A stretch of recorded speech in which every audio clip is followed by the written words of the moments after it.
ख्वाइदगी तोलोब चाउना फंगबा पैरामेडिकल हायगदी परफ्यूजन टेक्नोलॉजी हाइजे परफ्यूजन टेक्नोलॉजी से कनानो हायगदी अखोइना थबाक लेलगा हार्ट ऑपरेशन तौ मतमदा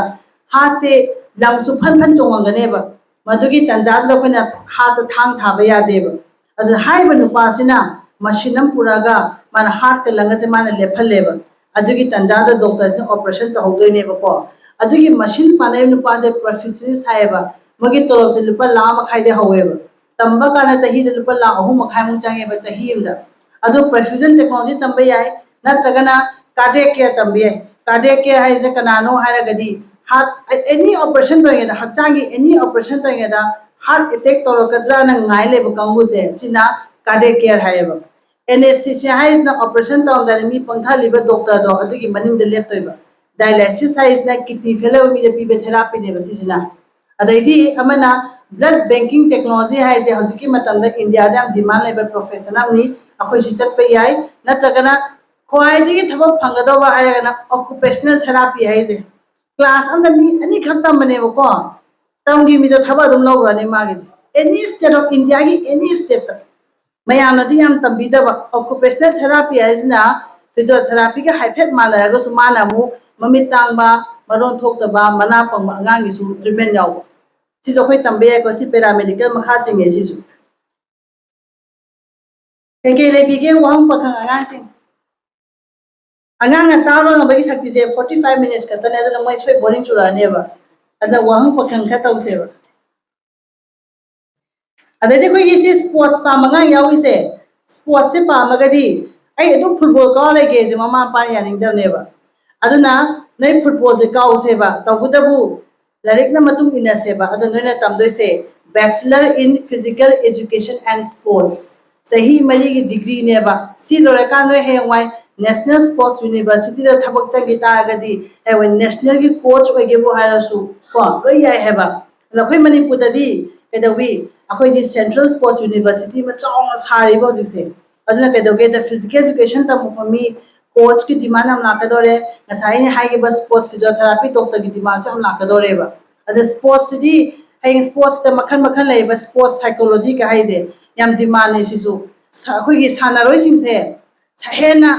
परफॉर्मेंस फजना इथिन बीबी बना मी में थमेबा मोजे स्पोर्ट्स साइकोलॉजी का हाइजे मोजे आईपीएल जो थबक तबे एनी स्पोर्ट्स क्लब तक मोय चंगी बे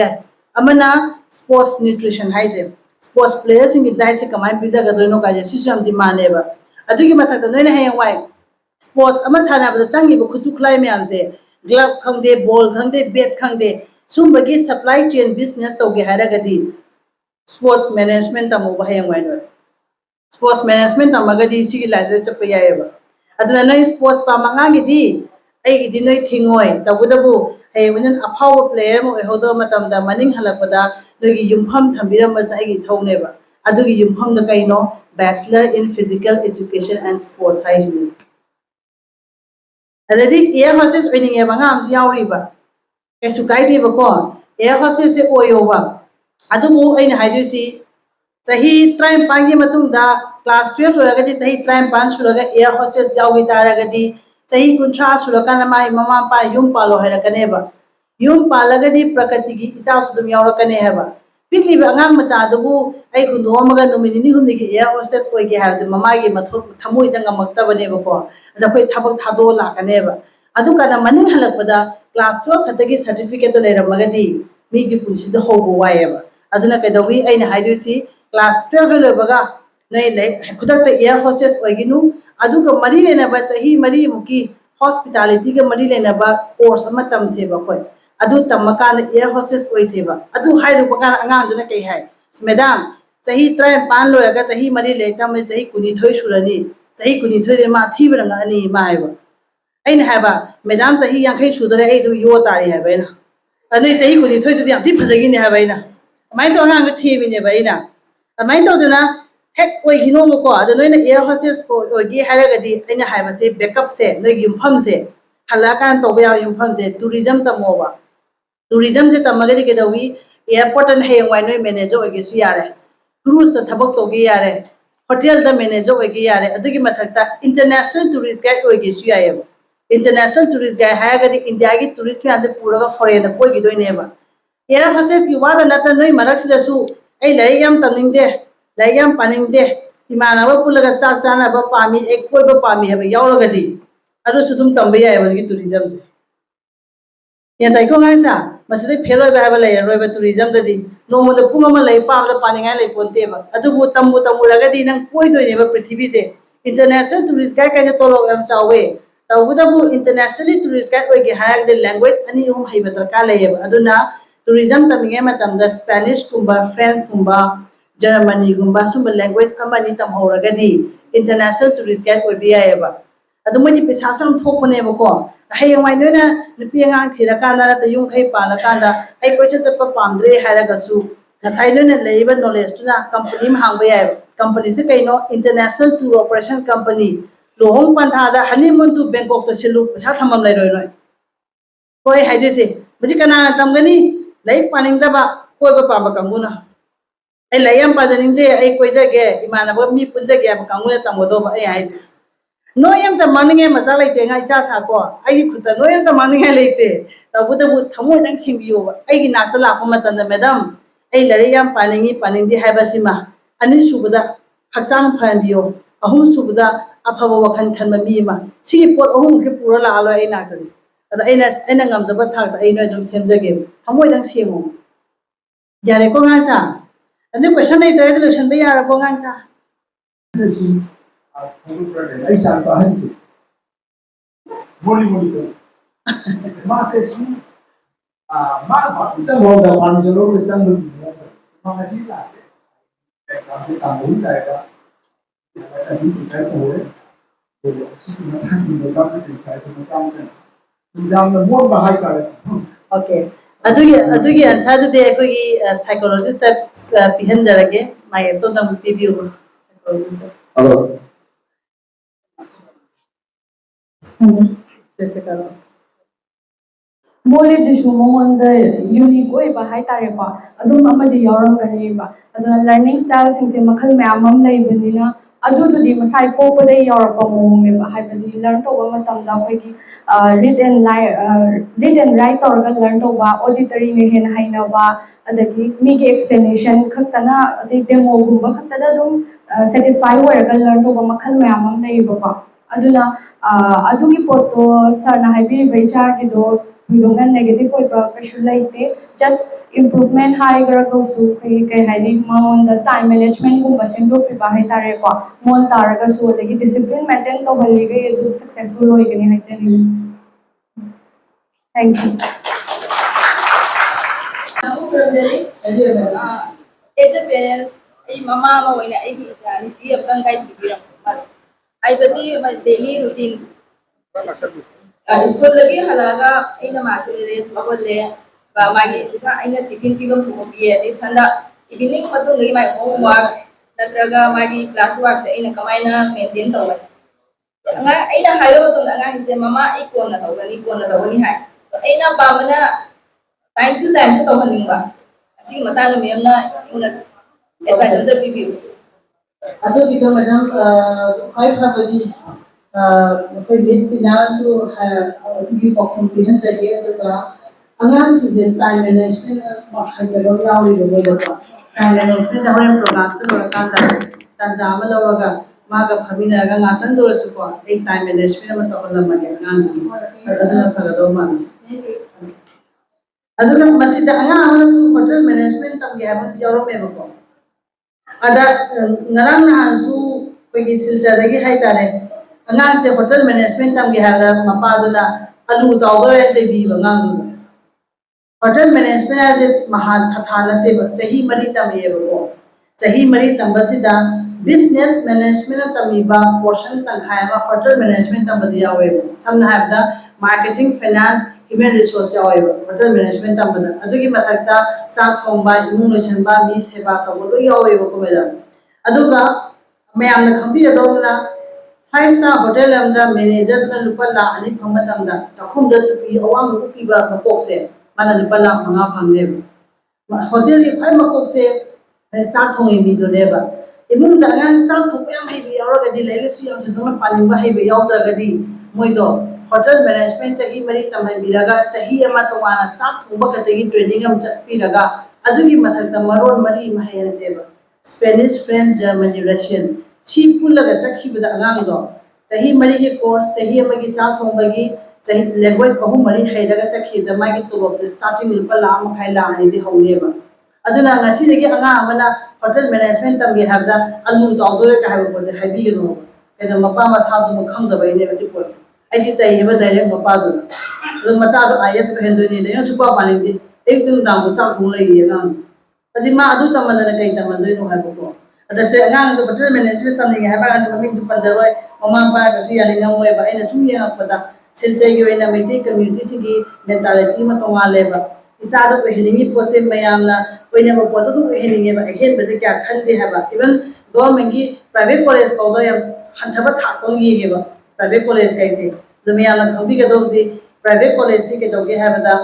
masa sing se private college ti chhatra sing ge thabak thuna phangina ba haidana lai tapi ba matamda German technology French technology Russian technology thoma ta hai bangang se private college de du phangde haba ada ai private college phangong da ri cha do compromise toga subject ami eta government college ta 100% wo phange ba si to bi no bo ai si masu haijage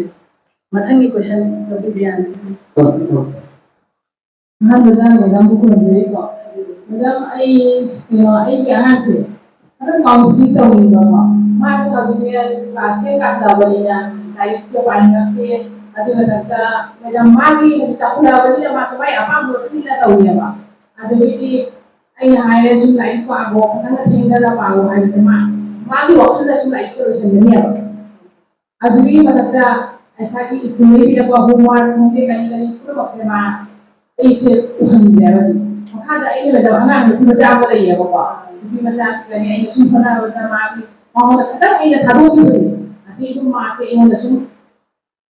इन्होंने माना हो अनु सुन सकता है सन लाथो जखी बदल मैदान देगा अभी रात मेरा रूम कमान में तनिकाई दे लोगों के जाम सभी वाई लोग माँ को तनिक को जब ले हम दे तुम में हिप्पे हम दे पूरा मतलब पूरा का सुमान दे तनिक का अभी हमारा स्कूल ही खाले हम चाचा लोगे चावल वाला खाना बच्चे ये खाना नहीं है खाना ले अतो ऐन हाइबना मामला हम चार सोम नहीं बाबा हम सास तरह सोलत तो नहीं है सोम में या हमारे खाना को हला नहीं पामा हो ले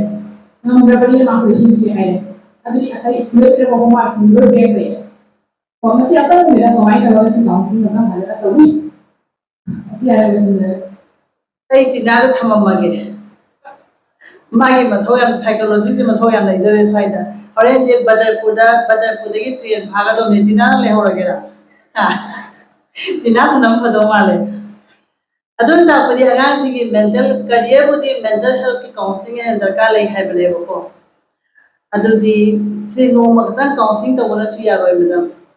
da koi athu bada office ma da koi hana ba tawjarage to ga agang regular basis ta kuna ge ko ngasi ka haira baduna susam samma sak khanga da ba boida ngasi ka haira ma ka suta roe adu mai le the time management sa haitre adu ga parents sing su counseling da ka le re doi hai bidi isa se manada ba matu na akhoi se actor actress ki role am no ba ka le ai se isa se manade ba isa na pi sai na chai da ko ge ba hey sa ko long le ka ko ge ba mama na sa ko sa ni ne ha ka le isa na pa se mana le pura ge ba musa ne ba sa to do अदे इसाने पीछे साक पीछे के है तादी माँ से कह दो कि ये दोने बा माँ ने ड्राइंग ये हम तादी माँ मना फामगा ऐ ड्राइंग तो कि माँ थकत तो जेबे असने किसी ड्राइंग से हम फंसे ही नहीं शिला कहीं है नो कर मिनी मंगा अपना वाली सागा ऐ के माँ का रिलेशन हम आता ना सी मकानदार तभी से सासी है कर माँ कोई है दोने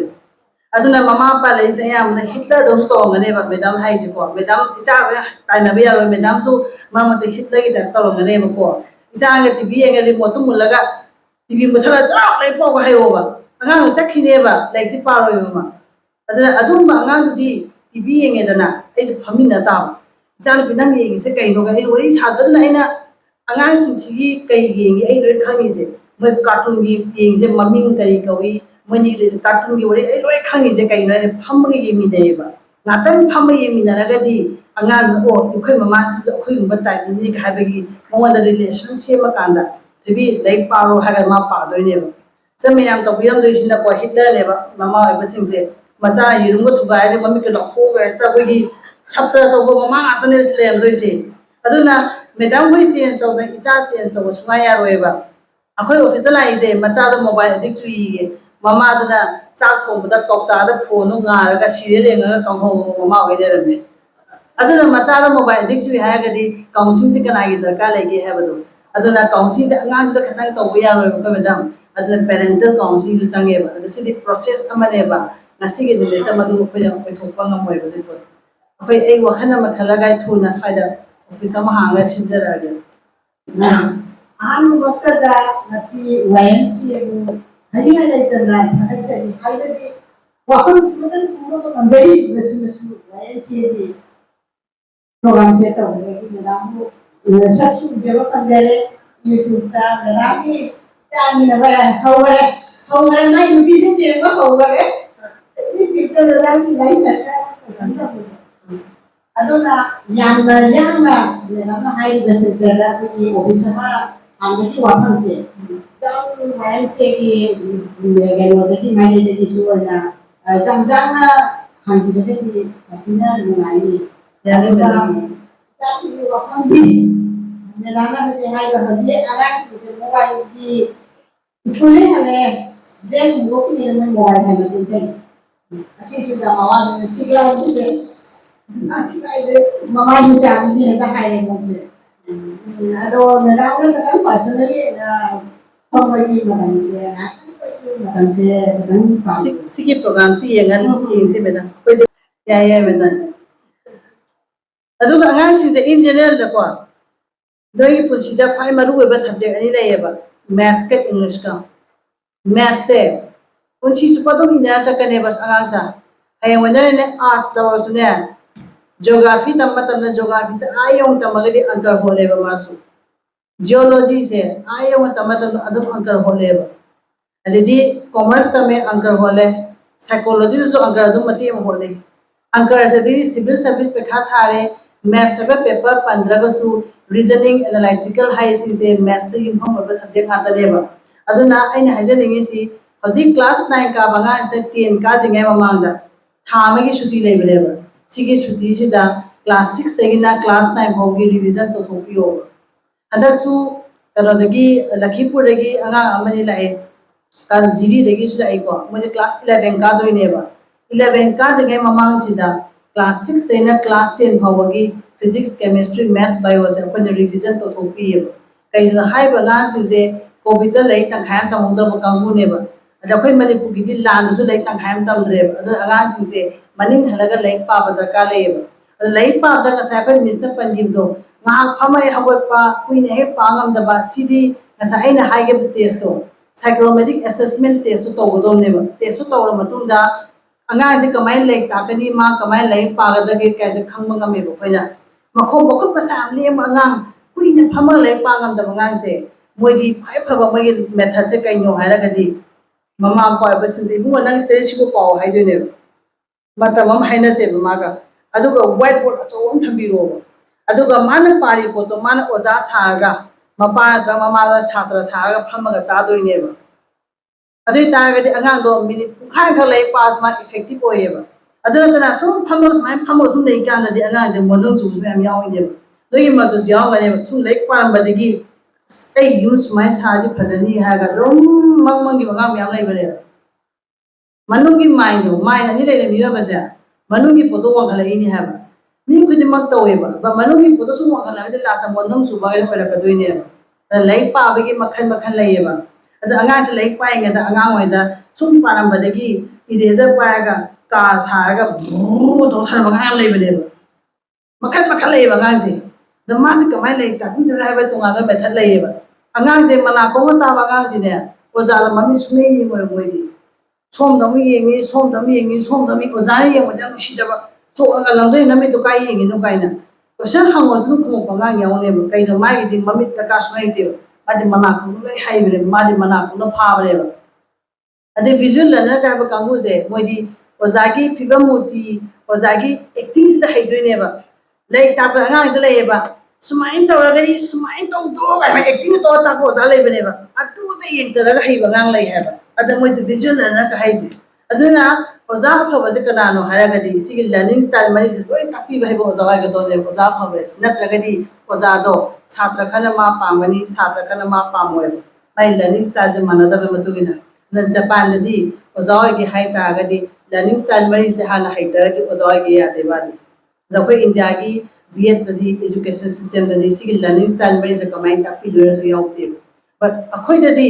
ꯀꯩꯗꯧꯒꯦꯗ ꯌꯥꯝ ꯍꯩꯔꯨꯕꯩ ꯋꯥꯗ ꯅꯠꯇꯅ ꯂꯔꯅꯤꯡ ꯁ꯭ꯇꯥꯏꯜꯗꯣ ꯈꯪꯉꯒꯗꯤ ꯑꯩꯈꯣꯏꯗ ꯂꯥꯏꯔꯤꯛ ꯍꯩꯇꯕ ꯍꯥꯏꯁꯦ ꯂꯩꯇꯦꯕ ꯂꯥꯏꯔꯤꯛ ꯍꯩꯇꯕ ꯍꯥꯏꯕꯁꯦ ꯑꯩꯈꯣꯏꯒꯤ ꯗꯤꯛꯁꯅꯔꯤꯗ ꯌꯥꯎꯗꯦꯕ ꯍꯣꯏ ꯃꯔꯤ ꯃꯔꯥꯡ ꯂꯥꯟꯊꯣꯛꯄꯒꯗꯤ ꯈꯪꯗ꯭ꯔꯦꯕ ꯑꯗꯨ ꯅꯠꯇꯅ ꯂꯣꯏ ꯁꯨꯅ ꯄꯣꯛꯂꯛꯄ ꯃꯤꯗ ꯂꯥꯏꯔꯤꯛ ꯍꯩꯇꯕ ꯍꯥꯏꯁꯦ ꯂꯩꯇꯦꯕ ꯃꯉꯣꯟꯗ ꯀꯃꯥꯏꯅ ꯇꯥꯛꯄꯤꯗꯣꯏꯅꯣꯗꯨꯗ ꯂꯩꯌꯦꯕ ꯑꯗꯨꯅ ꯑꯉꯥꯡ ꯂꯥꯏꯔꯤꯛ ꯁꯣꯜꯂꯦ ꯍꯥꯏꯕꯒꯤꯁꯨ ꯋꯥꯈꯜ ꯋꯥꯕꯤꯒꯅꯨ ꯑꯩꯈꯣꯏꯒ ꯑꯗꯨꯝ ꯊꯥ ꯑꯃꯗꯤ ꯂꯣꯏꯅꯕꯗꯅꯦ ꯑꯗꯨꯝ ꯍꯩꯍꯟꯕ ꯉꯝꯃꯦꯕ ꯂꯥꯏꯔꯤꯛ ꯑꯗꯨꯒꯤ ꯄꯣꯠꯇꯣ ꯂꯩ ꯑꯗꯨꯅ ꯀꯗꯥꯏꯗ ꯍꯧꯔꯛꯀꯗꯣꯏꯅꯣ ꯍꯥꯏꯔꯒꯗꯤ ꯉꯁꯥꯏꯒꯤ ꯇꯦꯁꯇꯨꯗꯩ ꯍꯧꯔꯛꯀꯗꯣꯏꯅꯦ ꯁꯥꯏꯀ꯭ꯔꯣꯃꯦꯇꯤꯛ ꯑꯦꯁꯦꯁꯃꯦꯟ ꯇꯦꯁꯇꯒꯤ ꯍꯧꯔꯛꯀꯗꯣꯏꯅꯦꯕ ꯍꯥꯏꯔꯤꯕ ꯄꯣꯠꯁꯤꯡꯁꯦ ꯑꯇꯩꯗꯤ ꯀꯩꯀꯩ ꯂꯩꯕꯤꯒꯦ Saya kenal Dileksan.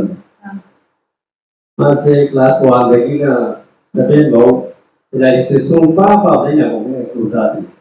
So kasi tineka ulo si kamay to ano ya uta. ꯑꯩꯠꯇꯤ ꯀꯥꯔꯦꯕ Ay kaya kaya. ꯄꯥꯕ ꯍꯧꯔꯕ꯭ꯔꯕ Pa din ulo to masih ilai se sumpa pa din ako ng sultati. ꯂꯥꯏꯔꯤꯛ ꯄꯥꯕ ꯇꯥꯗꯦꯕ ꯇꯨꯃꯤꯟꯅ ꯐꯝꯃ ꯂꯩꯕ ꯑꯗꯨꯗꯤ ꯃꯥꯗꯣ ꯔꯤꯗ ꯑꯦꯟ ꯔꯥꯏꯠ ꯂꯔꯅꯔ ꯑꯣꯏꯔꯝꯕ ꯌꯥꯏꯌꯦ ꯃꯈꯣꯟ ꯁꯣꯛꯊꯣꯛꯇꯕ ꯀꯥꯡꯕꯨ ꯂꯩꯗꯅ ꯑꯗꯨ ꯀꯩꯁꯨ ꯄ꯭ꯔꯣꯕ꯭ꯂꯦꯝ ꯅꯠꯇꯦ ꯁꯥꯔ ꯑꯉꯥꯡ ꯔꯤꯗ ꯑꯦꯟ ꯔꯥꯏꯠ ꯂꯔꯅꯔ ꯇꯨꯃꯤꯟꯅ ꯄꯥꯔꯒ ꯃꯈꯨꯠꯅ ꯈꯔ ꯏꯔꯒ ꯄꯥꯖꯕ ꯑꯉꯥꯡ ꯂꯩꯌꯦꯕ ꯑꯗꯨꯝꯕ ꯑꯣꯏꯔꯝꯒꯅꯦꯕ ꯑꯗꯩ ꯁꯥꯔ ꯑꯃꯅꯅꯦ ꯃꯁꯥꯒꯤ ꯄꯤꯊꯣꯛꯄ ꯏꯁꯣꯔꯒꯤ ꯁꯛꯇꯤꯒꯤ ꯑꯋꯥꯡꯗ ꯑꯉꯥꯡꯁꯦ ꯂꯥꯏꯔꯤꯛ ꯌꯥꯝ ꯄꯥꯍꯟꯈ꯭ꯔꯕ ꯌꯥꯝ ꯊꯤꯅ ꯄꯥꯕ ꯍꯦꯜꯍꯟꯈ꯭ꯔꯕ ꯃꯥ ꯑꯗꯨ ꯇꯥꯔꯗꯤ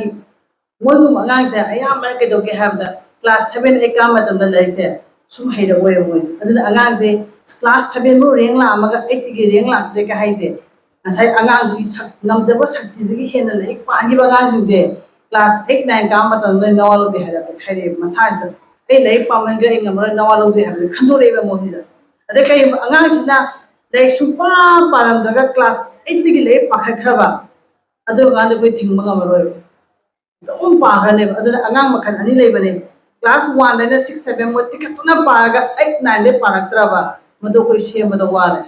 ꯑꯗꯨ ꯃꯥꯗꯣ ꯃꯦꯟꯇꯦꯜꯂꯤ ꯑꯉꯥꯡꯗꯣ ꯀꯩꯅꯣꯝ ꯂꯩꯈ꯭ꯔꯕ ꯑꯉꯥꯡꯅꯦꯕ ꯋꯥꯕ ꯍꯦꯟꯃꯜꯂꯛꯄꯗꯒꯤꯗ ꯀꯩꯅꯣ ꯂꯥꯏꯔꯤꯛꯀꯁꯦ ꯁꯨꯡꯄꯥ ꯄꯥꯅꯤꯡꯉꯛꯇꯕꯗꯣ ꯑꯗꯩ ꯁꯨꯡꯄꯥ ꯄꯥꯔꯝꯗ꯭ꯔꯒ ꯃꯥꯒꯤ ꯃꯦꯆꯨꯔꯤꯇꯤ ꯑꯃ ꯂꯥꯛꯑꯒ 8ꯗꯩ ꯄꯥꯈꯠꯈ꯭ꯔꯕ ꯁꯤꯗꯤ ꯌꯧꯈ꯭ꯔꯦ ꯑꯗꯨꯅꯅꯦꯕ ꯑꯩꯈꯣꯏꯅ ꯑꯉꯥꯡꯁꯦ ꯌꯥꯝ ꯄ꯭ꯔꯦꯁꯔ ꯄꯤꯒꯅꯨ ꯍꯥꯏꯁꯦ ꯃꯥꯒꯤ ꯁꯥꯏꯠ ꯏꯐꯦꯛꯁꯦ ꯌꯥꯝ ꯂꯥꯛꯑꯦ ꯍꯥꯏꯕ ꯑꯗꯨꯅ ꯑꯩꯗꯤ ꯏꯆꯥ ꯑꯅꯤꯃꯛꯇ ꯄ꯭ꯔꯦꯁꯔ ꯄꯤꯗꯦꯕ ꯄ꯭ꯔꯦꯁꯔ ꯄꯤꯗꯕꯅ ꯀꯩꯗꯧꯋꯤ ꯃꯣꯏꯁꯦ ꯌꯥꯝ ꯍꯔꯥꯎ ꯇꯌꯥꯝꯕ ꯑꯉꯥꯡ ꯑꯣꯏꯌꯦꯕ ꯃꯣꯏꯁꯦ ꯅꯣꯛ ꯈꯦꯔꯒ ꯍꯔꯥꯎ ꯇꯌꯥꯝꯕ ꯑꯉꯥꯡ ꯑꯣꯏꯌꯦꯕ ꯑꯗꯣ ꯍꯧꯖꯤꯛ ꯃꯣꯏꯁꯦ ꯃꯦꯆꯨꯔꯤꯇꯤ ꯂꯥꯛꯑꯦꯕ ꯑꯩꯒꯤ ꯏꯆꯥꯅꯨꯄꯤꯗꯣ ꯊꯥ 3ꯗꯣ ꯐꯝꯃꯤꯟꯅꯒꯦꯕ ꯀ꯭ꯂꯥꯁꯇ ꯔꯦꯡ 1 ꯂꯥꯛꯑꯝꯕꯁꯨ ꯑꯩ ꯉꯝꯗꯦꯕ ꯑꯗ ꯃꯥꯒꯤ ꯕ꯭ꯔꯦꯟꯁꯦ ꯌꯥꯝ ꯐ꯭ꯔꯦꯁ ꯑꯣꯏꯌꯦꯕ ꯀꯩꯗ ꯄ꯭ꯔꯦꯁꯔ ꯄꯤꯈꯤꯗꯕꯅꯤꯅ ꯃꯥ ꯐꯥꯁ ꯇꯥꯍꯟꯒꯦꯁꯨ ꯉꯝꯃꯦꯕ ꯑꯩꯅ ꯑꯗꯨ ꯀꯩꯗꯧꯗꯣꯏꯅꯣꯕ ꯀꯩꯗꯣ ꯃꯥꯗꯤ ꯗꯣꯛꯇꯔ ꯏꯟꯖꯤꯅꯤꯌꯥꯔ IAS ꯑꯣꯏꯗꯧ ꯅꯠꯇꯦꯕ ꯃꯥꯗꯤ ꯑꯗꯨꯅ ꯃꯥꯏ ꯉꯝꯖꯕꯤ ꯂꯝꯗ ꯑꯗꯨꯝ ꯆꯠꯍꯟꯈꯤꯕꯩ ꯋꯥꯅꯦꯕꯀꯣ ꯑꯗꯣ ꯑꯩꯅ ꯍꯧꯖꯤꯛ ꯎꯔꯤꯁꯦ ꯀ꯭ꯂꯥꯁ 1ꯗꯩꯅ 7ꯐꯥꯎ ꯔꯦꯡ ꯂꯥꯛꯑꯝꯃꯒ 8 9ꯗ ꯄꯨꯊꯈꯤꯕ ꯑꯉꯥꯡ ꯃꯈꯜ ꯑꯃꯅ ꯂꯥꯏꯔꯤꯛ ꯁꯨꯡꯄꯥ ꯄꯥꯔꯛꯇ꯭ꯔꯦ 8ꯗꯩ ꯄꯥꯈꯠꯈꯤꯕꯁꯦ 8 9ꯗ ꯄꯥꯈꯠꯈꯤꯕ ꯑꯅꯤ ꯊꯦꯡꯅꯩꯑꯕ ꯑꯩꯅ ꯑꯗ ꯑꯩꯅ ꯂꯥꯏ ꯈꯣꯏꯔꯝꯃꯤꯁꯦ 8 9ꯗ ꯄꯥꯈꯠꯈꯤꯕ ꯑꯉꯥꯡꯗꯨꯅ ꯐꯩꯌꯦꯕ कारण क्लास 9 का मंगामना माय मकोक्तो मेच्योरिटी लाकांदा हौखिबा खंहौदबा चही मयाम रिवीजन तबदि हम लाएबा मोंदा मकोक्तो ओवरलोड ओइगि ताजे ngang उपाय लेते सी मुन येबियो सी पोसे काम फुदोरकनी चही 35 53 कुन फाले फुदोरकने सेंबा करियर सेमंदा फुदोरकने मोय अवामस Sissu येबियो Dua question.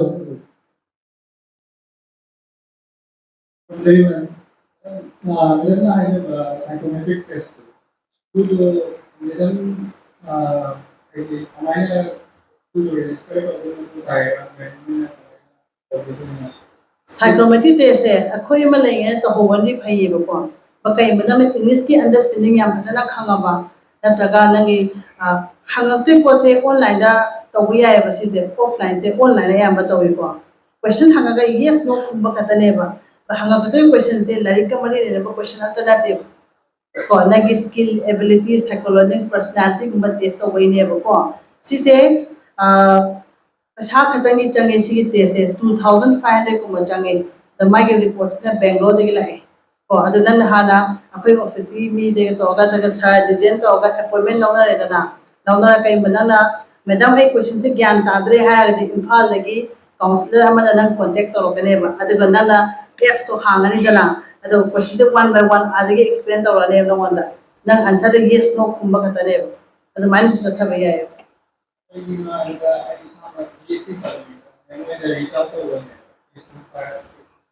BSc tawri bo sise MSc kai subject ta kai subject ta no chemistry da okay ah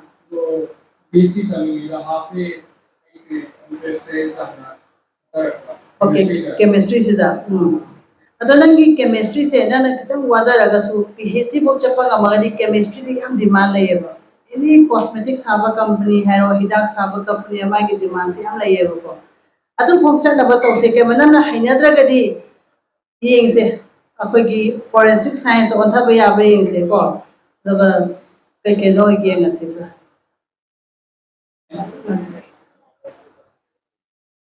adu hojiki sana mi be cha tumina pai habdo magi learning style jo hore dum haijara me batam le aga kamai le pa do no adu mas Kalau kita belajar di so, orang Cina kena apa itu, anak saya ini, macam mana termasuk tadi, tahu tentu di bawah.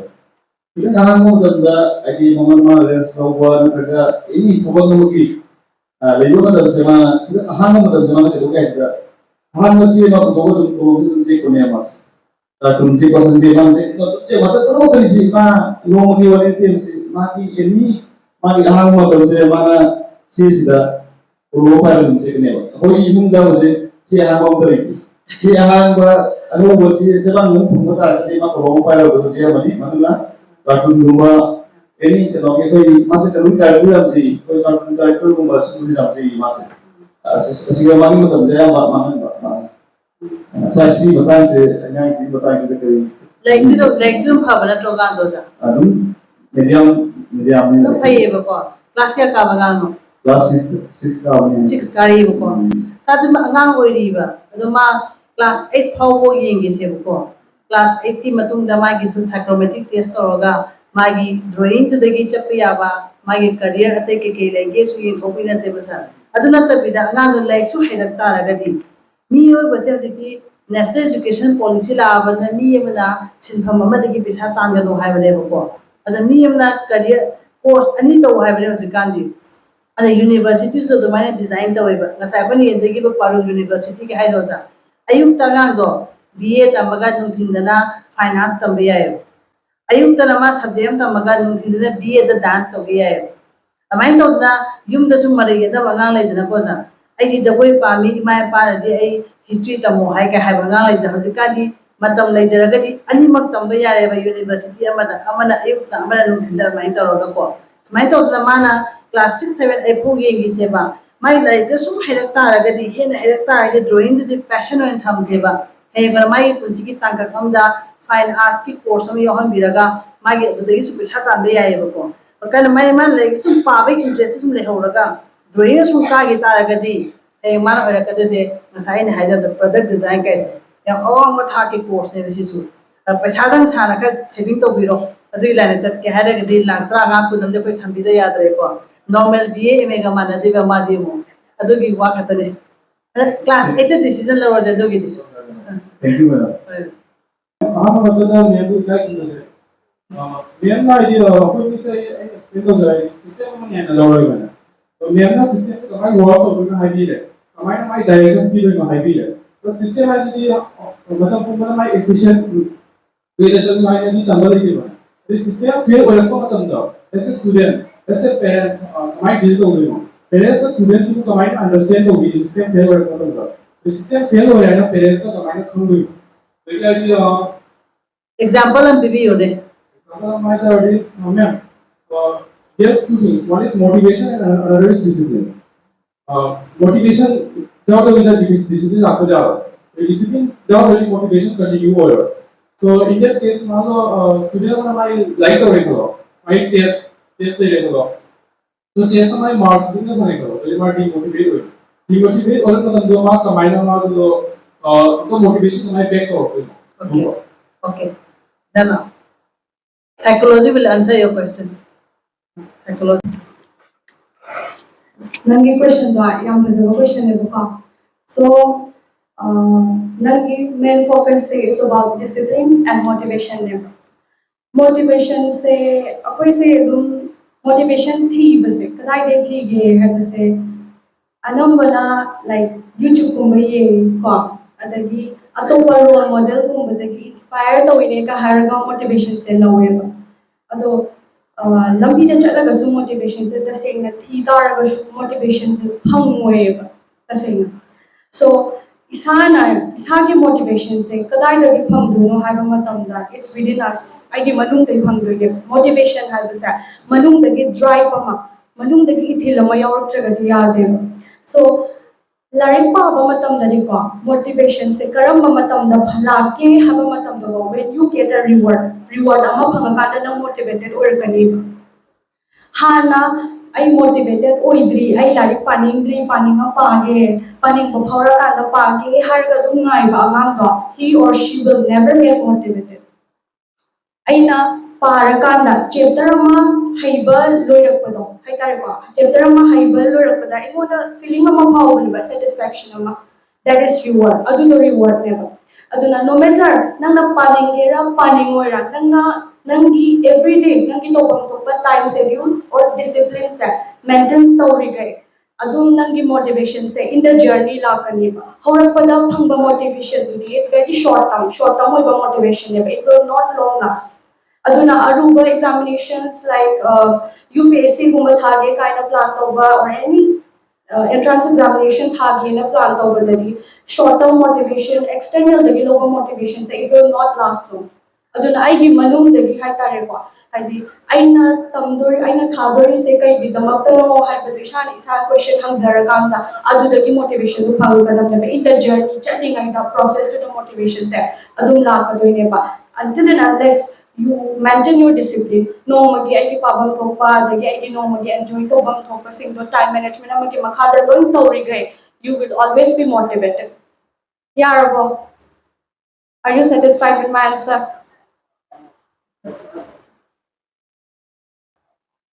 motivation di man hajen chume isari thulaka do bane ai su masai gi ai ngasai wari ri dana ko ai paisa lai mangi haidana business ta wada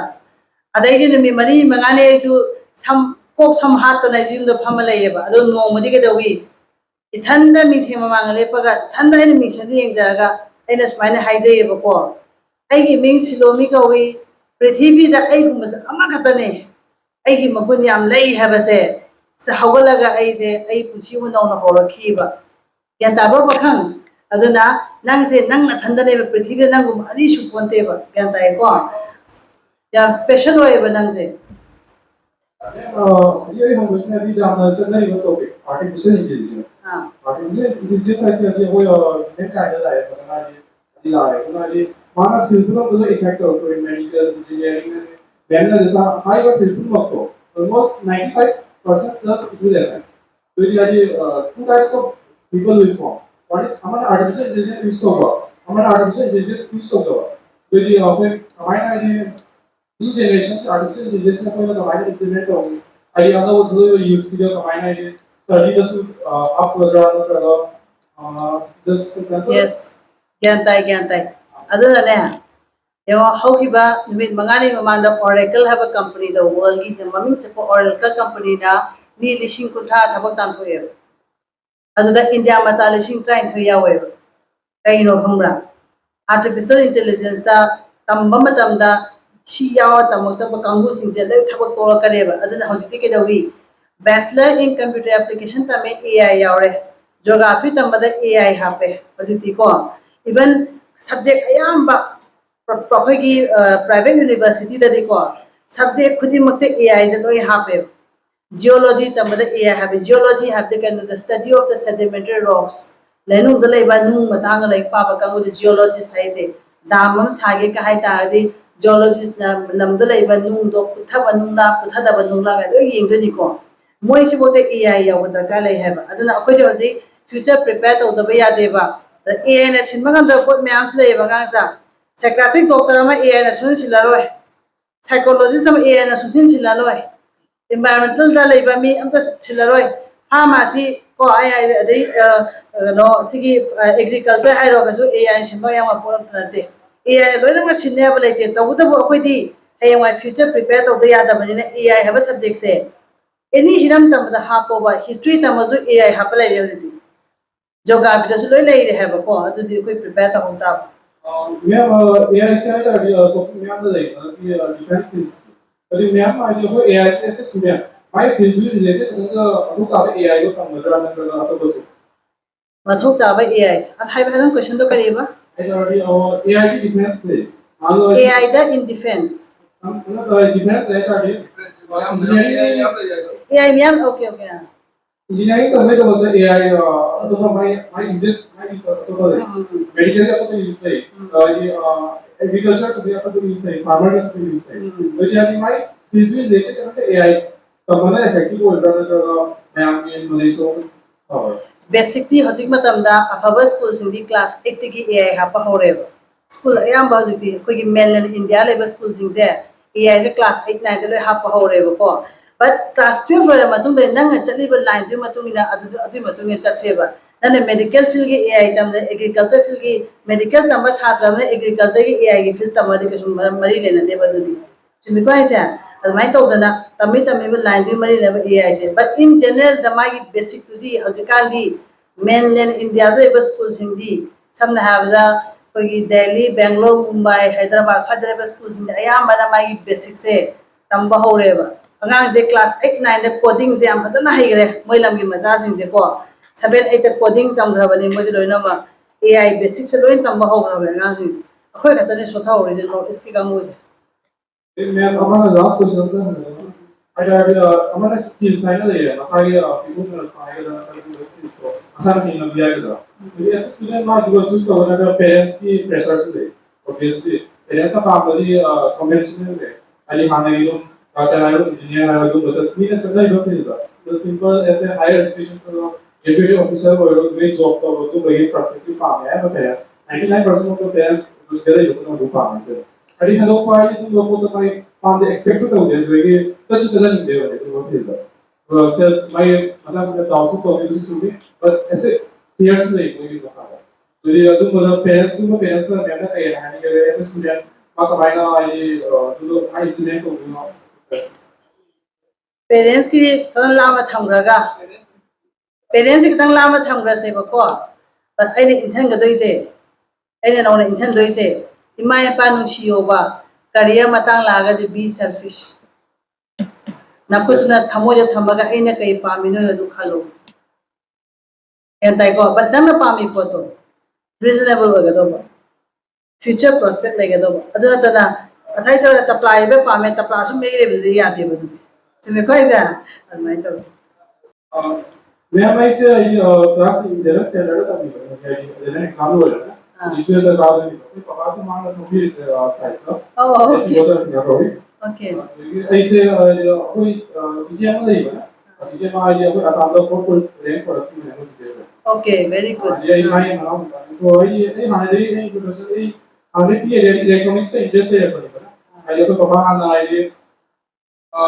electronics में मैं computer से मैं repair करता हूँ भी ना तो पास है ये इंजीनियरिंग बीटेक होगा ये मार्केट इलेक्ट्रॉनिक इंजीनियरिंग मैं सर्विस ओमान हमारा जी मैं शॉप ले रहा हूँ शॉप में मैं पोजीशन में तो बाय ऑपरेटर में सारा होता है ये कंटिन्यू 4 लाख है okay अरे इनसाइड है को क्यूरियोसिटी दो तो इसकी तरह ये नाम थोड़ा लाख में थी है होगा aduna hoji su pami bro हम इसी तो होगा hai di electronics po shido ko to pi chana pi se dum to bra ba मैं आपको जिंदा कोई सिने को फोन है हादो से को बोल देते हैं nang lai tre ba ko electronics को हो ये तुझे ado ani lai ba engineering da amana hardware engineering hai ba maga software engineer hai ba maga hardware hai di mobile de kona khud mai to ka makhon thokra mobile de laptop ka se mai cover mai khujin na them na ka makhon thoi ko hai ba posi je market da yon de mama da piece macha la e ba moi me am se doi assemble to wi ne ba ko adui kangus na krano hardware ka ba kangus ne ba moi hardware engineering ka hai se adum boduna physics ka maths ka thudong chang de ba ba ko na mobile ne pa thore ba me am do na software engineering ka we ba da kai manang na kutnam leng ta ga di na ko se am leng ba ngang oi ta ga di nanga tawba yawa profession lay ba hojik su mayam la yamna khangadri ba potama ma se kai kauge ha gadi aircraft maintenance engineering haise ma se tambangam se kai no ha gadi am tin luba 100 ke among the 75 se pass mark every subject ta ani subana tambangam se kai no ha gadi chahi ahum tamada lupa lakh tranga mu change ba ma se eta ko moi se kana no ha gadi aeroplane ta taraga aeroplane ta pakhatri marakta अदुगी मरक से aeroplane की whole body से माना check तौदोइनेबा माना check तौलरे मतुंगदा fit to fly को certificate मा sign तौवेबा अदु sign तौद्रगदी pilot नोमाइन नमो से aeroplane सु पाई पाई रोएबा सिगे मी से एयरक्राफ्ट मेंटेनेंस इंजीनियर कौवेबा को नमना हेना तोलोब चागे हायरगदी मादी ngasi तमलोगा नुवाला थबो फंगेबा 89000 90000 का फंगे मादी ngasi हेलोबा नुवाला थबो फंगेबा इंडिया दा मासे हाना चाही मरी की कोर्स तो इंडिया गवर्नमेंट चाही अहम तो कुंथरी नेबा कइनो आदा एरोप्लेन मसिंग याम्बा तंबा मी मसिंग याम्बी तब गंताई को अदा हौजिति के दोगे दा माई हाइब्रिड प्रोफेशन लाए हौजिति एरोप्लेन सेफ एरोप्लेन साबगी टेक्नोलॉजी गा एरोप्लेन सेमबा अनिमा पुना तंबा यारेबा अदना कइ कवी aeronautical engineering with aircraft maintenance engineering गा हाइजे सिगसना तंबा याब सिकना तंदना मखु नामले मंगांगा तबले Ma'am, but I just say very energy sector and sustainability. Okay, electronic stuff. Energy sector. Energy sector. Okay. Okay. Hare. Adudi smile to si. Magi phone number no biro. Ko. Ay no ma no ne professor mai phone to halake. Ko. Energy da yam china experience de ba oza se Gujarat gini ko. Ay phone to halake duga appointment na nang wari person sana ange ma. Ay question mo na. Hayo. Adiki professor ko. Ay sector related ay ka question niya ay. तो मैं आई mount हूँ जरूर मैं आलू बोल सकता हूँ Oh yeah हम appointment no भी के बना की वही चला हन के भाई थैंक यू आलू सीधे जो हमारे बच्चे को आई किधर आई दो okay कोई एडवाइजर भी हुआ okay the maso तुम बेला ने चतुरी पता लगे बता साथ में दावा बोलना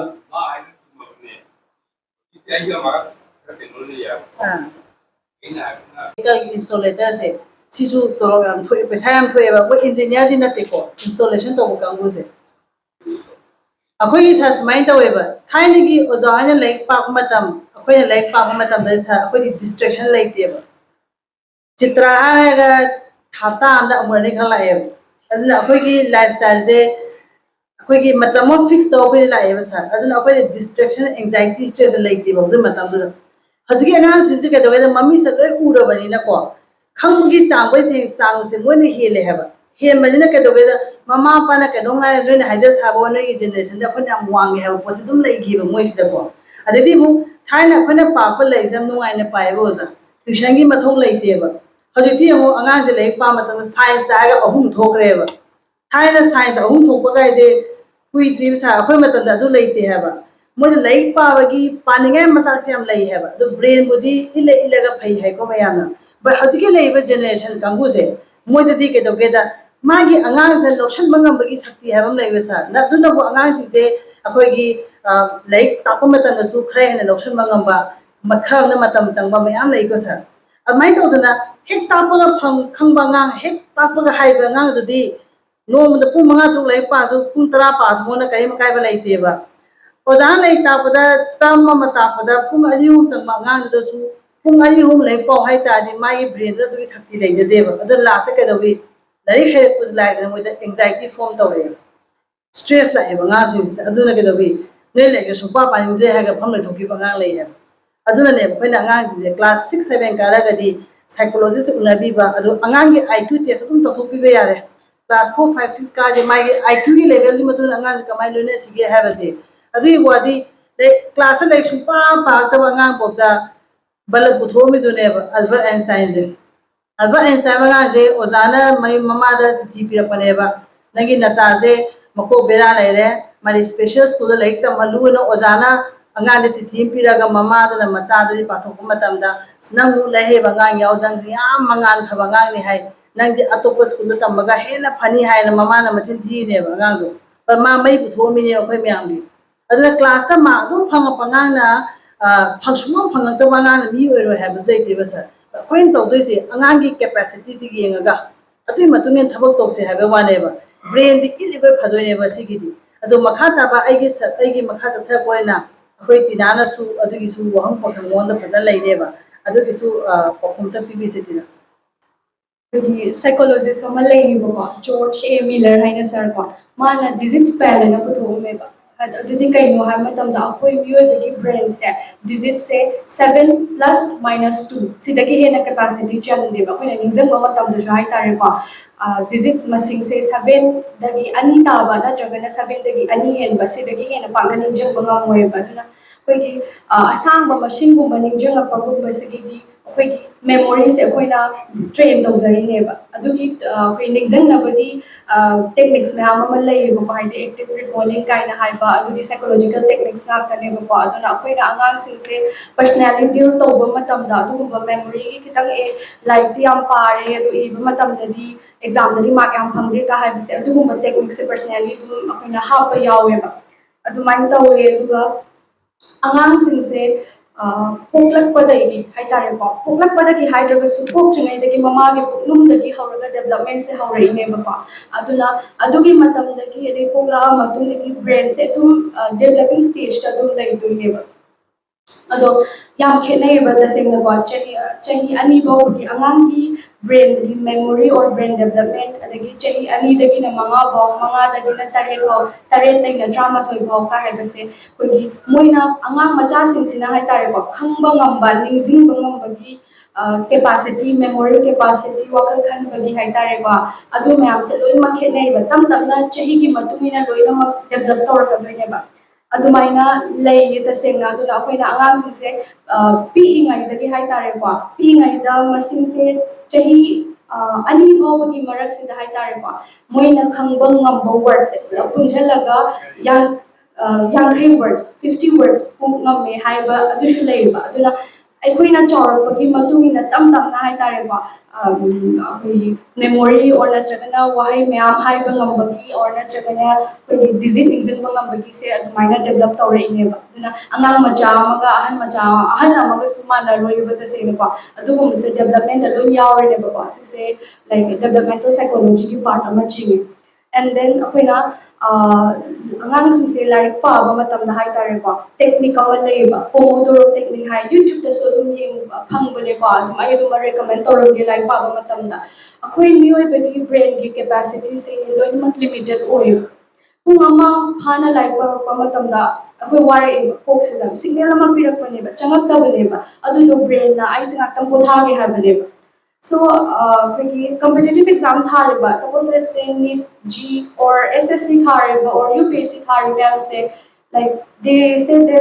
ꯅꯣꯡꯃꯗ ꯄꯨꯡ 9 ꯄꯥꯏ ꯄꯨꯡ 35 ꯄꯥꯏꯒ ꯍꯥꯏꯕꯁꯨ ꯌꯥꯎꯋꯦꯕ ꯑꯗꯣ ꯑꯩꯈꯣꯏꯅꯗꯤ ꯈꯜꯂꯦꯕꯀꯣ ꯂꯦꯞꯇꯅ ꯄꯥꯕ ꯃꯥꯜꯂꯝꯒꯅꯤꯕ ꯑꯗꯨꯗꯤ ꯅꯠꯇꯦꯕ ꯀꯩꯒꯤꯅꯣꯗ UPSC ꯑꯃ ꯊꯥꯔꯛꯄ ꯍꯥꯏꯕꯁꯦ 3-4 ꯊꯥꯕ ꯐꯥꯎꯕꯗ ꯈꯟꯕ ꯅꯠꯇꯦꯕ ꯑꯗꯣ 24 ꯑꯋꯥꯔꯗꯨꯗ ꯂꯦꯞꯇꯅ ꯅꯨꯡꯇꯤꯒꯤ ꯑꯗꯨꯃꯥꯏꯅ ꯄꯥꯕꯗꯤ ꯉꯝꯃꯣꯏꯕ ꯑꯗꯨꯅ ꯂꯥꯏꯔꯤꯛ ꯄꯥꯕ ꯃꯇꯝꯗꯁꯨ ꯑꯩ ꯄꯨꯡ 3 ꯄꯥꯒꯦ ꯄꯨꯡ 9 ꯄꯥꯒꯦ ꯍꯥꯏꯕꯒꯤ ꯁꯦꯗ꯭ꯌꯨꯜꯁꯦ ꯁꯦꯝ ꯇꯥꯔꯒꯗꯤ ꯄꯨꯡ 9 ꯄꯥꯒꯗꯧꯔꯤꯕ ꯑꯆꯧꯕ ꯄꯣꯠꯁꯦ ꯃꯆꯥ ꯃꯆꯥ ꯊꯣꯛꯅ ꯈꯥꯏꯗꯣꯛꯄꯤꯕ ꯍꯥꯏꯇꯥꯔꯦꯀோ frequent breaks ꯌꯥꯝ ꯄꯤꯕ ꯑꯃ ꯃꯊꯧ ꯇꯥꯏꯌꯦꯕ like 25 minutes ꯄꯥꯔꯒ 5 minutes break ꯄꯤꯕ 25 minutes ꯄꯥꯔ 5 minutes break ꯄꯤꯕ ꯑꯣꯔ ꯅꯠꯇ꯭ꯔꯒꯅ ꯄꯨꯡ 1 ꯄꯥꯕ ꯃꯇꯝꯗ 15 minutes ꯄꯥꯔꯒ 10 minutes break ꯄꯤꯕ ꯑꯗꯨꯃꯥꯏꯅ ꯕ꯭ꯔꯦꯛꯁꯦ ꯇꯣꯏꯅ ꯑꯗꯨꯝ ꯄꯤꯕ ꯑꯃ ꯃꯊꯧ ꯇꯥꯏꯕ ꯕ꯭ꯔꯦꯟꯁꯦ ꯄꯣꯊꯥꯔꯤꯅꯦꯕ ꯑꯗꯨꯒꯤ ꯃꯇꯝꯗꯨꯗ ꯌꯥꯔꯤꯉꯩ ꯑꯉꯥꯡꯁꯤꯡꯅ ꯐꯣꯟ ꯁꯤꯖꯤꯟꯅꯗꯕ ꯍꯥꯏꯗꯤ ꯑꯁꯪ ꯑꯃꯥꯟꯒꯨꯝꯕ ꯌꯦꯡꯉꯒ ꯃꯥꯏꯟꯗꯣ ꯃꯤꯠꯇꯣ ꯍꯥꯏꯇꯥꯔꯦꯀꯣ ꯃꯥꯏꯟꯗꯣ ꯔꯤꯐ꯭ꯔꯦꯁ ꯇꯧꯍꯟꯒꯗꯧꯕꯅꯦꯕ ꯑꯗꯨꯃ ꯂꯩ ꯑꯗꯨꯅ ꯌꯥꯔꯤꯈꯩ ꯑꯩꯈꯣꯏꯒꯤ ꯂꯥꯏꯔꯤꯛ ꯄꯥꯕ ꯃꯇꯝꯗꯁꯨ ꯍꯥꯏꯇꯥꯔꯦꯀꯣ ꯒꯦꯞ ꯌꯥꯝ ꯂꯩꯕ ꯑꯗꯣ ꯑꯦꯛꯖꯥꯝ ꯃꯌꯥꯗ ꯑꯩꯈꯣꯏꯒꯤ 1 night ꯑꯗꯨꯗꯤ ꯇꯁꯦꯡꯅ ꯕ꯭ꯔꯦꯟꯁꯦ 1 day before exam or 2 days before examꯗꯗꯤ ꯕ꯭ꯔꯦꯟꯁꯦ ꯑꯅꯧꯕ ꯏꯟꯐꯣꯔꯃꯦꯁꯟ ꯍꯥꯞꯆꯜꯂꯣꯏꯗꯕꯅꯦꯕ ꯀꯩꯒꯤꯅꯣꯗ ꯑꯩꯒꯤ ꯑꯣꯜꯔꯦꯗꯤ ꯍꯥꯟꯅ ꯐꯥꯔꯒ ꯂꯩꯔꯝꯕ ꯑꯣꯔ ꯍꯩꯔꯒ ꯂꯩꯔꯝꯕꯁꯤꯡꯗꯣ ꯑꯅꯧꯕ ꯍꯥꯞꯆꯜꯂꯛꯄ ꯃꯇꯝꯗ ꯑꯅꯧꯕꯗꯨꯅ ꯃꯍꯨꯠ ꯁꯤꯜꯂꯛꯈꯤꯗꯣꯏꯅꯦꯕ ꯑꯗꯨꯅ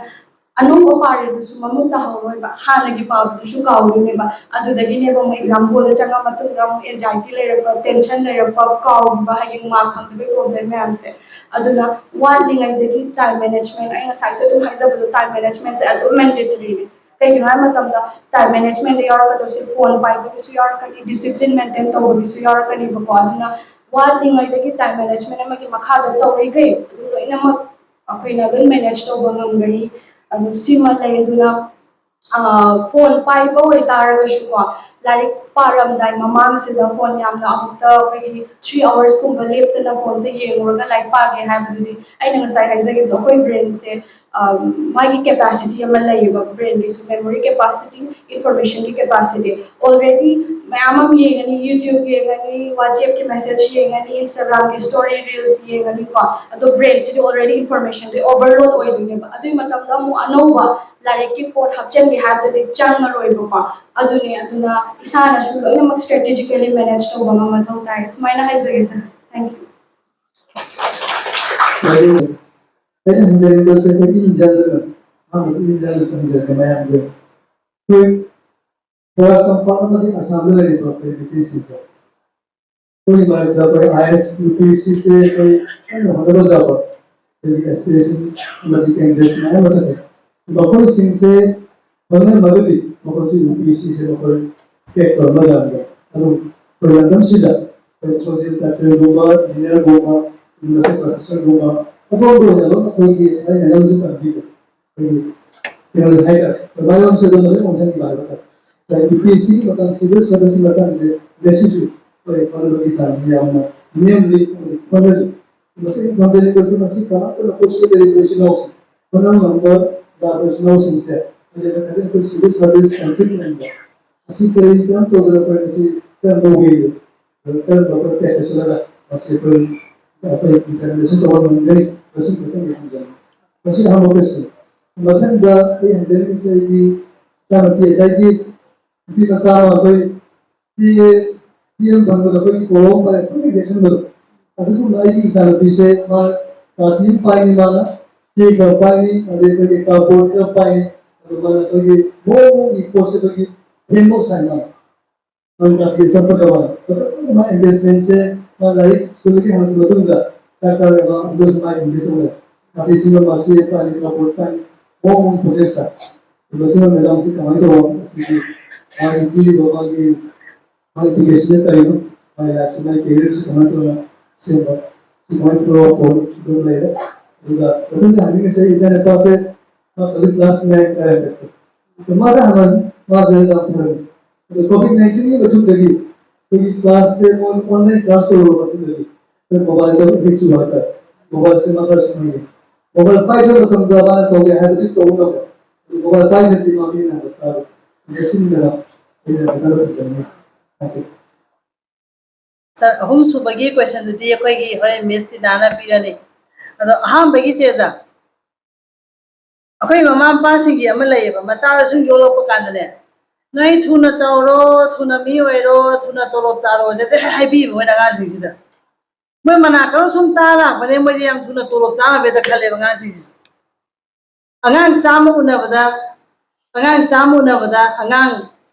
marfu mawtra amadi ayam sang lai taming de ta hayo boys aduna hojik ma ka doi joja general line amasung professional line ani la eba class 12 ra gadi general line hangara mayamna BA tamiba BSc tamba BCom tamba sina general line chingeba da koina professional line haira gadi mayamna medical khande amma matamiba sise ko ada angang sina khanga do basi general line tamamisu professional line tamamisu loina ma civil service ki dai pekha thabe yae aduda akoina khenara gadoi se angang se karam angang no haibdo kai angang sina ai BA tamaga civil service ki pekha thage hai ta de angang se number 1 dari yam pa badna tana ya mathun che pangam so egadom neba kai no one civil service ki pekha thaba sidi edik chueba amuk thabana pen deba ani ra ahum la mari ra ma tha gadoi ne baga se adui matunda khanba khandaba lakaneba khalo dagadi angang do amuk MA tam thadoira chahi amagi ready mu net amu tharakani chahi amani changani ade PhD da minimum chahi ahum changani chahi taru mu tamakadane angang sebu aduna hajika angang se kedoge habada thuna paisa taning basna halakdana kayama training am chalaga thuna paisa thokibna phare ba poje ta laiba moi wakhansida akoi gi parenting na asoiba leiba ai ji mai ba dum haireba नेबो थुना जारोने थुना थबक तौरोने ता हायबा खोइदा अदा खोइ कसु यु जकी बगी ए थुना थबक तौगे ता खले हबा सिविल सर्विस की पेखा था पदि थु बदु यारो बिसदि चाही मरी ग्रेजुएशन तमगा चाही मरी मंगामु लाकदोइने हैबा अदुना अंगांगसिंदो अखोइना IS ऑफिसर ओइबि याबगी मगुन लोइ याउबि तारगदी मतम चाना चाना साइकोलॉजिकल इंटरवेंशन तौसे मोइसे अदुना याम तोइना तोइना था मंगा मंगा तौ से मोइ बूस्टर बीबी दरकार ले हैबा अदुगी बूस्टर दो मिचम अमने ते पीबसु यारो हैबा अखोइ सीनियर क्लिनिकल साइकोलॉजिस्ट कैंसु लाखिनेबा माना मु साइकोलॉजिस्ट नेबा मोइगी मथत क्लिनिकल साइकोलॉजिस्ट कै लेरिबा अदुसु मतम दरकार लेगदी आई इम्फाल दगी पुजरकेबा मतिक चाबा क्लिनिकल साइकोलॉजिस्ट याम लेयेबा अदा अदमाइन तौदा मोइसे इंटरवेंशन तौनसेबा सर अदु बूस्टर पीबरत उपाय केम लेतेबा सिदे कोइना अदुगा नसाई अंगांगदुना आईडी IS पेखा थागे अदुसु आई लाइफ तो हाना सिक्योर होगे हाय तागदी प्रोफेशनल लाइन तमदोइनेबा चाही मरी मंगागी प्रोफेशनल लाइन तमुरगा एंग सिविल सर्विस की पेखा थागो खलौद्रगदी प्रोफेशनल लाइन गी ममिंग हलकपदा माबो थबक पीबीनेबा कंपनी लिसिंग निफु लेबा को इंडिया दा कई मखोइना BA खक्ता मगा सिविल सर्विस थागा खलौद्रे खलसेबा मनिंग हलकपदा BA खतना सर्वाइव तब वाइबा हसकी मतमददी अद अंगांग से कनानो से कोई याम फजरा खंग दरकार ले हैबा मान IS ति थानिंगे लाइफ तो सिक्योर हाना ओइनिंगे हागदी मागी आत्मा शांति गी लाइक पाबदा हेंग सिविल सर्विस लाइक पाबदा टेंशन यावदा पाहनगे हागदी माई मुकुद खुलाय मा हाना पहन बिगिना फैयेबको नत्रगदी अंगांग से लेयेबा BA दी तमथौरबा लाइक सो हेबा अंगांग सिविल सर्विस अमोर थाय खलक्ते अनिरक थाय खंद्रे अहुम थारकपददी एबु लाइक पागद्रा खलौद्रगा इन कैदौबा BA ना कैदौबा हाबा सिगी टेंशन दा खंदबा गाम यामसु लेयेबा अदुना only solution kaino psychological intervention si akhoi tobi ta adui poto khoi tawno khona se silchagi ona aduma laire sa da chana pi ma jiki mokhut masa am lenge ha bado sir adu da ei chana pi kum bane ba musu dumai tawe ba moi se mi una su mi yunda mi la ai moi una ningoi mari mata la ai moi thokningoi moi gi dunia da dum lai bani sak sa se ko ju tande mande la kani moi se bathroom chakre matam changani si ka se moi gi tonga koi dunia da lai bane ba aduda yengaga career sim gi hai tare ga sai na hai jabdo फाइदी advance form of design जे product design तबितावा कई ममान है Y rocket सागे दे satellite सागे missile गुम सागे के हायरा गदी मागे मास्टर से IIT तमदोइने अदुगा IIT ददी प्रोडक्ट डिजाइन लेतेबा ग्रेजुएशन ददी बट मास्टर ददी टेक्नोलॉजी डिजाइन तो के हायरा गदी मा IIT तमदोइने अदुमला इंजीनियरिंग तमबदी नतबा इंजीनियर सिंग पुलगा माजे ले तमबिदोइने कदा माना इन डिजाइन तो दे फोटो इंजीनियर याव दे यादेबा कब कई इचान पीसना लाइफस्टाइल डिजाइनर हाइबदी सना डिजाइन तोगे सोफा डिजाइन तोगे अदे कोई modular kitchen washing machine anything को सुम डिजाइन तोगे हायरागदी इंडिया तंबया यूसिट लै NIT सु लै अदुगी मथक्ता अयामबना मोदि इटाली द चलेबा अदना इटाली ददी 100% स्कॉलरशिप लेबा प्रोडक्ट डिजाइन तबकांगुगी बट वंस इसास प्रोडक्ट डिजाइन तमने ले खितागदी रुपा लाख कुंदी खुतो थंबियो अदुम चंगने बसिगी पैसा इंजीनियर में याम थी हेले मोना चंबो बस अदो अकोंबगी मोबाइल एब्यूज की दुदी मिस्टिना ना हायला से बदु साइकोलॉजिस्ट ना कबियो मोबाइल फोन एडिक्शन की से आई हाइजिंग अदु हाइजिंग दबा वारी मचा मतन हाइपरलाइज के बको कगी काउंसलिंग तो मतम दा इफाल दा ऑफिस दा मैम मलाई ममा मपा सिंह कमायना करी प्रॉब्लम पुरगा लागे है मतम दा आई चासे याम फरमी अदो हंदक चही अनि अहुम सिलगी दिंगाना बयाद्रे फोन दा तुम पारगा लेरे हैबगी प्रॉब्लम सिनेबा मैन रियलाइज अदो आइना सुम खनबदा सिदा सो अदुगी प्रॉब्लम दा तुम लेरंगनी बको मरांग दा सो कोई तोगाना पर्सनली अखोइना लेबो होटल दुदा लाए बको सिलचरगी है तारे को अदो अखोइना क्रॉस चेक तोरगा हंगदोइनेबा पेरेंट्स से मपाना थोहनरगा अंगांग दुगा आइगदं कादना फमगना अदो मोइना मु कमाइन खुंगे हा मतमदा फोन पाइबसना आइगे पोथाबने का हाय अदुदैसु कई हाइदोइनो आइसे कंफ्यूज चटो यावरेबा दुबा मतमदको अदुना कइदोगे हाय मतमदा तसेना फोन एडिक्शन की प्रॉब्लम से कॉजेस फैक्टर्स याम यामेबा फैक्टर से यामे अदो शिगिदी आइना पर्सनली हाई तारेको पर्सनली फजना डील तौद्रगनी मपुं फावबदि ngमोय अदुबु चौरापा खरा दुम हाइजरमगेबको मेन ओइना लेसे टाइम मैनेजमेंट अमा कंपल्सरी दरकार लेरनीबा फोन से तसेना हुजिकान अंगांग सिंह से एडिक्शन की प्रॉब्लम दे याम चंगेबा अदो सचरदा लेबा अंगांग गिनु मराय बखरे एज कंपेयर टू मणिपुर दे लेबा अंगांग सिंह अखोय मणिपुर गिदी मयाम कोविड तौनगी तारगसु वार अमु खापनिना फोन दे अदुम ऑनलाइन क्लास तौबदा फोन से कंपल्सरी ओइग्रेबा ꯑꯗꯨꯒꯤ ꯃꯇꯝꯗꯒꯤ ꯐꯣꯟꯁꯦ ꯌꯥꯝꯅ ꯂꯥꯏꯅ ꯐꯪꯕꯅꯤꯅ ꯍꯥꯏꯇꯥꯔꯦꯀꯣ ꯐꯣꯟꯒꯤ ꯑꯦꯗꯤꯛꯁꯟꯁꯦ ꯃꯃꯥꯡꯒꯤ ꯆꯍꯤ 5ꯒ ꯌꯦꯡꯅꯔꯨꯕ ꯃꯇꯝꯗ ꯍꯟꯗꯛꯁꯤꯡꯁꯤꯅ ꯌꯥꯝ ꯍꯦꯜꯂꯦꯕ ꯄꯔꯁꯦꯟꯇꯦꯖ ꯌꯥꯝ ꯍꯦꯜꯂꯦꯕ aduna sahi shujiba mai targa su ai nakta ai ki phone ama dum leirabani na akui su mangai dum ai nakta leitar ni kana na control to biningai leite adum paininge ba dum paira ni ba ngang su dum ko aduna family punna hai tare ko time management se ma matam da mongon da nang routine se ma lai pau phone ba loi matam se mu hai ba katang na ta ba routine same si puma su te na su pau family gi ya na si no magi pung nang school halaga pung hum dai na mari ko phone pai hai ba se sigi intervention do na chat aduga atopa matamdadi yarigay tumamday gumba sila yarigay phone paihanbidaba hai tare ko ado mana paigadabu matamdu kak pibhirakanda atay matamduna na mana kapkera lawgera adum tam hainaragani ba adudi ko su pibhida adumaina tawbiba ama mathau tai adudagi mukta sengna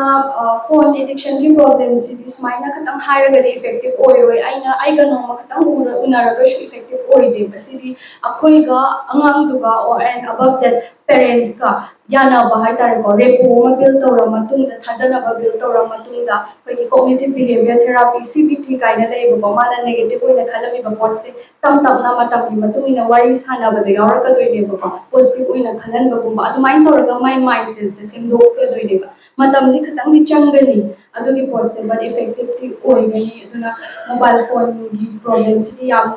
common di oi ado aina general oina haizar se CD just saru ama khatane ba ado responsibility se anga ama pahal ba matam da mama pa responsibility am chawe aduna mama pa se ju kitang sacrifice to bi tare ko haini moi gi mamang da yamna line phone se adum koi ke haini time management laitana sizina tarakadi aishu yani hyper photo tawrakadi ba aduna imong do discipline ama phajana principle ama maintain to tarakadi amang sing du sun compulsory or kadoi dana pa adune aduma smaina hairage messenger thank you ado akogi mainly high ba wahi sinse maximum de akogi financial jam strong ho ta hai like madam high ba lakra mana si bill sinse maximum pada ni kabil ho raha hai industry ka isi ado reliable akogi financially am weak ho ba ado moi di akogi government school de acha program di quality education se rakha adugadi madam ne kamana counseling करते हैं अरे number 2 point है ये सम वादी का एक NGO में तो ना कोई मणिपुर की आईआरटीओ के लोग के कुमार लाइना में ये तो वाली तो मां से होगा कोई वादी का एक कंप्यूटर ट्रेनिंग इंस्टीट्यूट कोई NCBT national council for professional training का SS soft skill procedure development and English training तो हम यार प्लीज एजुकेशन को लेकर तो Ministry of Labor and Employment Makata. Aduga maximum loan lailawan kanya. Ina kung missing sila asiko ba sila kamna okalban. Wala kani sila aha gumba kano gumba ka NIIT gumba itali privatization da sakya. Pero ayin ayin se sinya ba. Akoi ki jatiyama build to bada akoi ki general population to bada 100% da 85% financially हम लोग company का असर भी होता है बहुत बड़ी बात सीनियर की से मैडम की कभी इंटरेस्ट नहीं थी बात सर अखोगी फाइनेंशियल लिटरेसी जे वाट पगिने बको अखोगी सिलचर लेबा अखोगी मैते कंगू सिमरक्सदा फाइनेंशियल लिटरेसी तापीना ममी लेतबगिने बा इंडिया गवर्नमेंट अंगांग सिंगी हक अमा पीबे एजुकेशन लोन है ना अंगांग सिंगी स्टूडेंट लोन है वैसे इंडिया गवर्नमेंट अंगांग खुदिमकी पीबा हक नेबा मसी अखोय केदो सिनदिनो हाबदने अदुना अखोय पैसा लेत्रगदे अखोय लाइक तमोयदरब नते अदुना वो India government education student education loan है लेइसे अंगांग लाइक तम लोरकांदा मैना पैसा तारकार माना सिंजगदोनेबा सी पैसा सिदी लकैयुंबा अंगांग सिंबंग मक्तरदी मपाइना सिंगनी हाबे गारंटर अमखक चंबगी वानी अदुना तरदी एजुकेशन लोन दी आसाम के अंदी मदु प्रॉब्लम नतेबा मणिपुर दी केदोगेदा अयामबना नसमी यंगपदा तसासु सेल्चरसु जिरीसु अयामबना गवर्नमेंट थबक तो मिजे तो मसिंग यामेबा ममा पाबा सिंग पिकपा चावना तोंगाल ओइग्रेको मणिपुर दी 20% खतने गवर्नमेंट थबक तोइसे अदु फावदा मपा ममादुना ꯑꯉꯥꯡꯗꯨꯃ ꯍꯌꯦꯡꯋꯥꯏ ꯆꯥꯎꯔꯒ ꯃꯥ ꯑꯩꯈꯣꯏꯒꯤ ꯄꯩꯁꯥ ꯆꯄꯣꯠ ꯄꯤꯕ ꯂꯥꯏꯔꯤꯛ ꯇꯝꯍꯟꯕ ꯉꯝꯃꯣꯏ ꯍꯥꯏ ꯇꯥꯔꯒꯗꯤ ꯉꯁꯥꯏꯒꯤ ꯐꯥꯏꯅꯥꯟꯁꯤꯌꯦꯜ ꯂꯤꯇꯔꯦꯁꯤꯁꯦ ꯂꯩꯇ꯭ꯔꯕꯅꯤꯅ ꯃꯣꯏ ꯇꯣꯛꯇꯣꯏꯅꯦꯕ ꯐꯥꯏꯅꯥꯟꯁꯤꯌꯦꯜ ꯂꯤꯇꯔꯦꯁꯤ ꯂꯩꯍꯧꯕ ꯀꯥꯡꯕꯨꯗꯨꯗꯤ ꯃꯆꯥ ꯍꯦꯛ ꯄꯣꯛꯄ ꯅꯨꯃꯤꯠꯇꯨꯗꯒꯤ ꯃꯈꯨꯠꯇ ꯂꯨꯄꯥ 5,000 ꯂꯥꯛꯑꯁꯨ ꯕꯦꯡꯛꯇ ꯍꯥꯞꯀꯅꯦꯕ ꯅꯣꯡꯉꯥꯜꯂ ꯂꯧꯊꯣꯛꯀꯅꯦꯕ 10,000 ꯂꯥꯛꯑꯁꯨ ꯕꯦꯡꯛꯇ ꯍꯥꯞꯀꯅꯦ ꯅꯣꯡꯉꯥꯜꯂ ꯂꯧꯊꯣꯛꯀꯅꯦꯕ ꯑꯗ ꯕꯦꯡꯛꯁꯤ ꯃꯃꯥꯡꯗ ꯅꯨꯄꯥꯁꯦ ꯒꯣꯔꯃꯦꯟ ꯊꯕꯛ ꯇꯧꯗ꯭ꯔꯒꯁꯨ ꯃꯥ ꯀꯔꯕꯥꯔ ꯑꯃꯗꯤ ꯇꯧꯔꯤꯍꯦ ꯍꯥꯏꯕꯁꯦ ꯎꯠꯂꯤꯅꯦꯕ ꯃꯥꯅ ꯕꯦꯡꯛꯇꯨꯗ ꯑꯗꯩꯗꯤ ꯑꯃꯁꯨ ꯍꯥꯏꯖꯒꯦꯕ ꯏꯁꯥꯒꯤ ꯀꯔꯕꯥꯔ ꯇꯧꯕ ꯃꯤꯁꯦ ꯄꯤꯛꯀꯦꯔꯥ ꯆꯥꯎꯒꯦꯔꯥ ꯑꯩꯈꯣꯏꯗꯤ ꯏꯟꯀꯝ ꯇꯦꯛꯁ ꯊꯤꯗꯅꯕ ꯍꯣꯠꯅꯩꯌꯦꯕ ꯒꯣꯔꯃꯦꯟꯗ ꯏꯟꯀꯝ ꯇꯦꯛꯁ ꯊꯤꯕꯒꯤ ꯀꯥꯟꯅꯕꯁꯤꯅ ꯀꯩꯅꯣ ꯍꯥꯏꯕꯗ ꯂꯨꯄꯥ ꯂꯥꯛ 5-10 ꯀꯔꯣꯔ ꯑꯃ ꯂꯣꯟ ꯂꯧꯒꯦ ꯍꯥꯏꯕꯗ ꯂꯥꯏꯅ ꯌꯥꯗꯣꯏꯅꯦ ꯍꯥꯏꯕ ꯃꯃꯥ ꯃꯄꯥ ꯏꯟꯀꯝ ꯇꯦꯛꯁ ꯊꯤꯕ ꯒꯚꯔꯟꯃꯦꯟꯠꯒꯤ ꯊꯕꯛ ꯇꯧꯗ꯭ꯔꯒꯁꯨ ꯏꯟꯀꯝ ꯇꯦꯛꯁ ꯊꯤꯕ ꯃꯃꯥ ꯃꯄꯥꯒꯤ ꯃꯆꯥꯅ ꯑꯗꯨꯝ ꯃꯆꯥꯒꯤ एजुकेशन लोन अखोई अदुम लोगेदा फंगने हबा सी वालिसे कगिनो हायगदी फाइनेंशियल लिटरेसी वाटपैनेबा अदुना कंसर्न डिपार्टमेंट सिंगना कॉमर्स की डिपार्टमेंट लेबा फाइनेंस की डिपार्टमेंट लेबा मी सिंगस्ता खुंगम खुंगम चलगा सिगी फाइनेंशियल लिटरेसी तापीरगदी अंगा आमता पैसा लेतन लाइक तमद्रे हबद थोओइबो सिगी मतमदा सी अखोई लिटरेसी लेतबैने अदरवाइज गवर्नमेंट यम चाउना अंगा सिगी अपॉर्चुनिटी पीबीरीबको अदो मसी हाइजनी अदो अखोई मणिपुरदसु पैसा लेते लेतबंद अंगा मैम से अखोइना सुंब हक अम लेबनी से इंडिया गवर्नमेंट बेंगसु पीरो है याबोते बसिदी इंडिया गवर्नमेंट पीग्रब हकनेबा अदुना एवेनेस लेतबैनेबा अदुना मणिपुरसु लेरमदे अखोइना जिति लोइना खंगलमिना इचा लेतमदि एजुकेशन लोन है लोइ लेग्रेबा कोक्सदा यामा अदुना अखोइ सिदा हौबे यादे पोत कसु काइदे दि प्रॉब्लम सॉल्व होरे Jadi saya insan pasien terkait kawan atau masih yung robot sana wangan ba robot sehan ba kan ba engineer itu kan kali mana tahu sih ada masih nama hai si mama ya ani usah loidui mama ya ani usah loidui hari badan bice mama ai badan usu ai pilih mo ai ke sun tahu mo ai mama mo kata tahu jadi ada puja ada orang makan makan mama ni ambil ada si mama ada di mama itu yung sila betul betul itu ano mo sila betul betul apa sila betul sila na yung sila kok sila kaya hanya ay jate kemai betul mo hai betul ini kok sila lama tu macam ni ay anu sila ni mama kalau ni dia itu mata kaya mai na miranda ay dan itu अतो madam मा तुम लई पास हो सौरभ किशन होगा lagi pause ama ani lagi pause na mo na pani mo ani lagi pause wato da ko mo lagi pause dari malo le nan lagi pause le to ai le thani asina exam में result की कमाई तो हुई तुम फाबरा exam dia dum amma hina le mo अदुम याये बको ओके अदुई तादि मैडम मा दम सौ फंगाई गिसे दुई दिके द मोदा अपाम मा मगुन नमनी याउरी बको आर्मी ऑफिसर जो ओगे ते ओबी याबनते बदुदी पेखा थारा कदोइने बको द इसोना कई तमनो तो यिंगसेबा द मा हना आर्मी ऑफिसर ओइना बदम होना गिसी एनडीए गुमा थानसे नेशनल डिफेंस एकेडमी एग्जाम बदो खलौद्रगदी माई सागी मन हाइजरीब स्किल लो अदमा कई तो याबनो तो पेताना सेबा हजिकिदी मैडम मा तो प्रेशर केम टेंशन पियो मा तो ले जगिसन ai na ndale ai mo kai na ni kai na da mamma sai robot sana wangan ba yung sila gari sila iba na tawala ai na ya ai na dia ai mo na din ko la no pili na kayo sa dai to ni gra aduna sai mo na sisina ma ya to na dai mo ya ai ba pidia ऐसु कायदे madam इमुंग ना सखाइरे गोय इमुंग ना साइरे गोय इमुंग दले बंगा the मसा फबा गातन इमुंग ने हम नाला बंगा मसा सोरब इमुंग मसा सोन मा सखाइद्रि ने इमुंग दो अद इमुंग आई हाइदे इमुंग हम साइरे मैडम चंग इकाई के हाइबिन हाइदेसे ए नसानो सु मसा फबेने हाइबेना अंगांग दो मसा फरगा तो मैडम थुगाय खुगाय तो दुदु को मसा सोल बंगा न इमुंग दो सखाइरो हेबा साइजनो तो केम काइदे मसा फतोइने दो हजिकी माइ करियेगी दो complex kitang oyeba aduna ma amtang chawbes no amtang yengse class 10 loraga amtang unase baiga adu ya sina na ai ga ka to do ne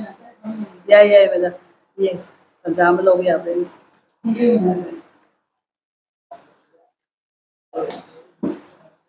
Terus lagi kok. ya Mas break. Oke, refreshment mau apa dulu ya? Oke, refreshment cari musim mau apa? Sebenarnya kami boleh sih. Jadi, kalau ada